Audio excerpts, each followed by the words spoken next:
You can watch Netflix for 6 hours straight without even noticing time. But when you sit down to study for just 1 hour, you check the clock and somehow only 5 minutes have passed. It feels painful. And no, your laziness is not the problem. Because lazy people don't feel guilty all day. You start thinking, why can I binge 6 episodes, but not even one chapter of physics? Here's the truth. Netflix is designed to hack your dopamine. Studying isn't.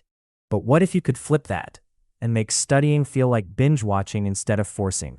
Not for 30 minutes, but 6+ hours without constant resistance. And in the next few minutes, I'll show you exactly how. But don't relax yet, because the last step is the one that makes everything actually stick. Now let's fix something you're doing wrong. You think binge studying means long hours. No. Binge studying is not about time. It's about flow. Netflix never asks, do you want episode 2? It just continues. No decisions, no resistance. Your study system should work the same way. So step 1, remove decision points. Because every time you ask, what should I study now? Your momentum breaks. So decide everything before starting. Chapter 1, Chapter 2, MCQs, revision. No thinking mid-session, only execution. Now to make this stronger, don't study in chunks, study in episodes, like Netflix. Episode 1, concept. Episode 2, practice. Episode 3, revision. Episode 4, test. Now your brain stops seeing work, it sees continuation. But for this to actually pull you back naturally, you need step 2, cliffhangers. Ever notice why you can't stop watching shows? Your brain hates unfinished stories.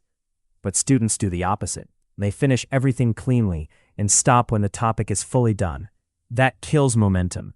Instead, stop in the middle of something interesting, right when there's an unanswered question, or when a concept is just about to click. Then write that question down before leaving. Now your brain has an open loop, and your brain hates unfinished loops, and it will pull you back later. That's the Zeigarnik effect, and that's what turns studying into one more episode.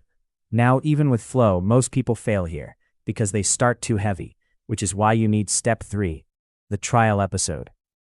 Never say, I'll study 6 hours. Your brain rejects that instantly.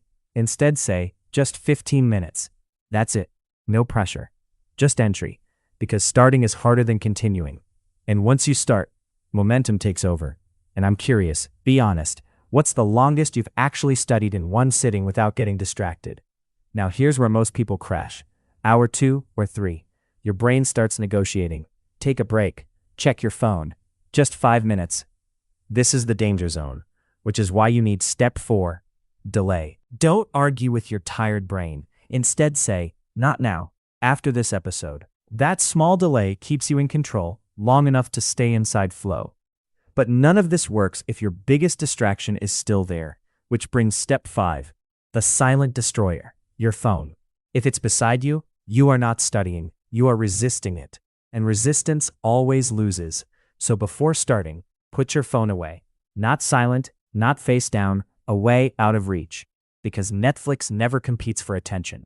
That's why it wins. Now here's what happens if you do this right. Around hour 2 or 3, something shifts. Your brain stops fighting you. Because focus is not a switch, it's a rhythm. And once you enter that rhythm, studying becomes automatic, not forced, just flow. And for the first time, studying stops feeling heavier than your future. Now imagine this, sitting down to study without constantly fighting yourself every 10 minutes. That's the difference.